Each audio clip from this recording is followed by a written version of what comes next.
مسلک اعلیٰ حضرت سلامت رہے، مسلک اعلیٰ حضرت سلامت رہے، مسلک اعلیٰ حضرت سلامت رہے، مسلک اعلیٰ۔ اللہ اکبر اللہ اکبر اللہ اکبر، لبیک لبیک لبیک یا رسول اللہ صلی اللہ علیہ وسلم۔ محترم ناظرین و حاضرین، اللہ تبارک و تعالیٰ کے فضل و کرم سے میں آپ کے سامنے حاضر ہوں۔ جب سے تاریخ انسانی کا آغاز ہوا ہے، دو قوتیں ہمیشہ مد مقابل رہی ہیں، ایک حق کی اور دوسری باطل کی، اور اللہ کے فضل و کرم سے ہمیشہ حق ہی کی جیت ہوئی ہے۔ آپ تاریخ کا مطالعہ کریں تو آپ کو نظر آئے گا کہ حق کے مقابلے میں باطل کی صفوں میں آنے والے اللہ تبارک و تعالیٰ نے ایسا حالات کو پلٹا کہ وہی حق کی صداقت کو بلند کرنے کے لیے حق کی طرف مائل ہوئے، اور پھر انہوں نے جتنی اسلام کے خلاف کوششیں کی تھیں، اسلام کی خدمات میں اس سے بڑھ کر کوششیں کی۔ اسی سلسلے میں میں آپ کے سامنے حاضر ہوا ہوں۔ اس وقت ہمارے پاس تشریف فرما ہیں جناب قاری محمد حمزہ صاحب۔ یہ پہلے مسلک وہابیت پر تھے، اللہ تبارک و تعالیٰ کے فضل و کرم سے انہوں نے مسلک حق اہل سنت والجماعت کو قبول کیا، اور اللہ تعالیٰ سے دعا ہے کہ اللہ تعالیٰ ان کو استقامت عطا فرمائے۔ ان سے چند مختصر سے حالات پوچھیں گے اور چند مختصر سے سوالات کریں گے تاکہ لوگوں تک حقانیت اہل سنت پہنچے اور احقاق حق اور ابطال باطل بالکل واضح ہو کر سامنے آئے۔ جناب محمد قاری حمزہ صاحب، میں آپ سے پس منظر کے بارے میں پوچھنا چاہتا ہوں مسلک حق اہل سنت کو قبول کرنے سے پہلے۔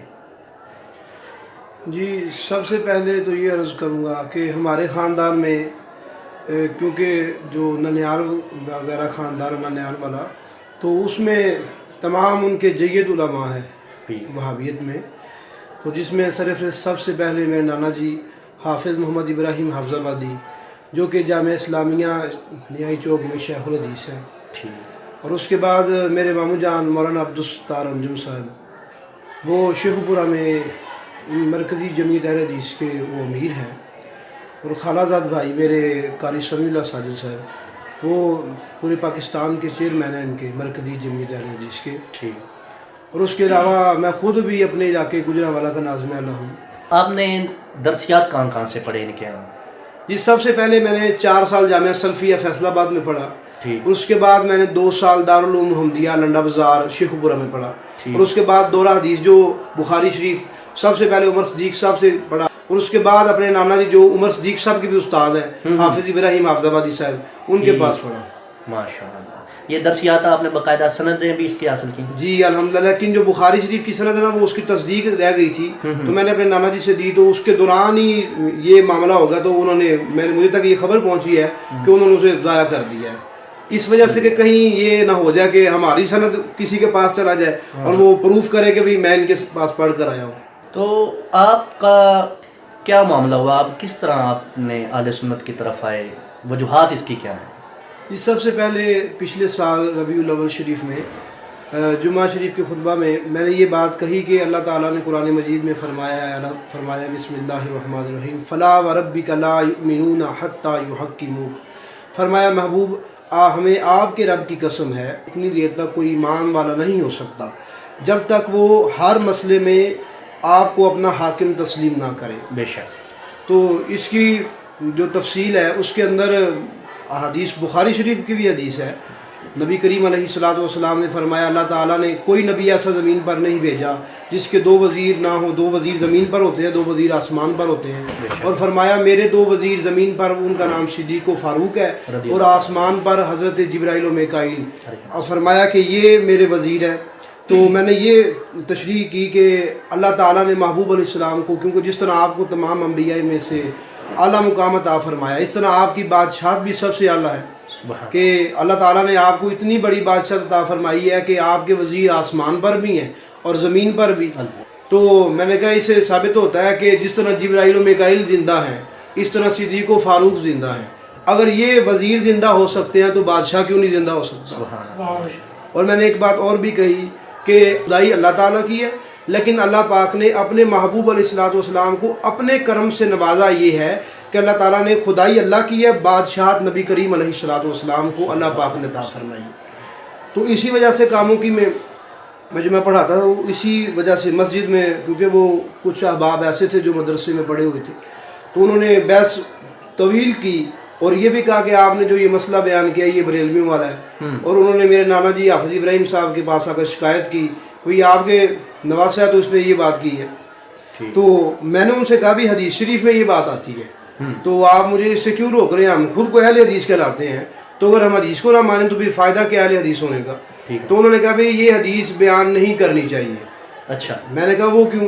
حالانکہ سند کے لحاظ سے بھی ٹھیک ہے، اور امام بخاری جس پر آپ کا اتنا ایمان ہے کہ آپ کہتے ہیں کہ ان کے علاوہ کوئی حدیث بیان کرے، وہ ہمارے نزدیک قابل قبول ہی نہیں ہے. بالکل.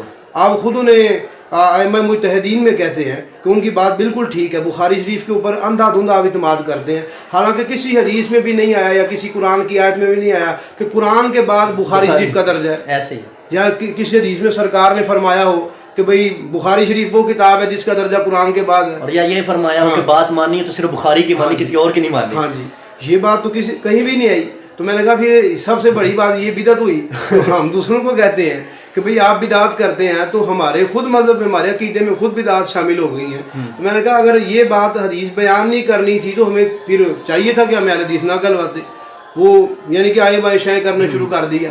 تو وہاں سے ابتدا ہوئی میری یعنی کہ سرچ کرنے کی. ٹھیک ہے. تو قبلہ مفتی احسان اللہ نقشبندی صاحب جامعہ مدینہ العلم عالم جو گجرانوالہ میں، آپ کے پاس میں گیا. آپ کے پاس جا کر میں نے کافی یعنی کہ مسائل کے لیے تقریباً پہلے دن تو 3 گھنٹے تقریباً میری ان سے بحث مباحثہ ہوا. تو انہوں نے مجھے مختلف کتابوں کے بارے میں بتایا.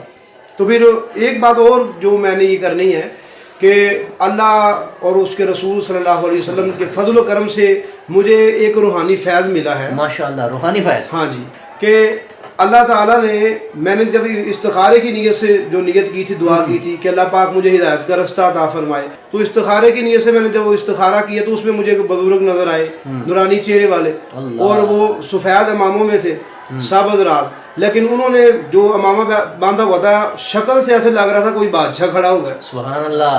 تو اس طرح ماحول تھا کہ مجھے سمجھ نہیں آ رہی تھی. باغ تھا، سفید امامے والے لوگ بیٹھے تھے، تو میں پریشان تھا کہ میں جاؤں کس طرح. تو اچانک کسی نے کندھے پر ہاتھ رکھا پیچھے سے، تو میں نے دیکھا تو وہ بزرگ کھڑے تھے، کیونکہ مجھے ان کی پہچان نہیں تھی پہلے. تو انہوں نے مجھے کہا کہ حضرت صاحب آپ کیوں پریشان ہوتے ہیں؟ یہ جو سامنے رستہ جا رہا ہے نا، یہ ہمارا رستہ ہے، یہ کامیابی کا رستہ ہے، اس پر چلے جائیں جنت پہنچ جائیں گے. سبحان اللہ، ماشاءاللہ. اور جب میں نے تحقیق کی تو پتہ چلا وہ حضرت پیر سید شبیر حسین شاہ حافظ آبادی رحمۃ اللہ علیہ آپ کی ذات تھی. ماشاءاللہ. آپ کو پتہ ہے کہ جب بندہ راہ راست پہ آتا ہے نا تو اس کو مشکلات کا سامنا کرنا پڑتا ہے. صحابہ کرام ہم سیرت کو دیکھیں تو ہمیں بہت سارا نظر آتا ہے. جی بے شک. تو ظاہری بات ہے آپ بھی ایک جہان کو چھوڑ کے اسلام کی طرف آئے ہیں، تو آپ کو بھی یقیناً مشکلات کا سامنا کرنا پڑا. جی بالکل. سب سے پہلے یہ ہوا کہ گھر والوں نے، یعنی کہ والدہ میری اور والد صاحب، تو وہ پہلے سنی ہے والد صاحب، تو والدہ کی طرف سے کچھ ہوا کہ وہ بھی ہمارے خاندان والے کیا کہیں گے، حالانکہ وہ بھی پڑھی لکھی ہیں، کوئی بالکل تو نینا ہے. تو انہوں نے مجھے کہا کہ بھی خاندان والے کیا کہیں گے، ہمارا خاندان صدیوں سے آ رہا ہے. انہوں تو نہیں پتا تھا کہ صدیوں سے نہیں آ رہا، یعنی کہ انہوں نے کہا جب سے ہم نے سنا دیکھا ہے یہی سب اہل حدیث ہیں، وہابی ہیں، تو بھائی یہ عقیدہ تم کس طرح اپناؤ گے، تو اور خاندان والے میں کیا کہیں گے. لیکن وہ 1 مہینے تک تھا، الحمدللہ میں نے انہیں قائل کر لی ہے، وہ ٹھیک ہو چکے ہیں گھر والے.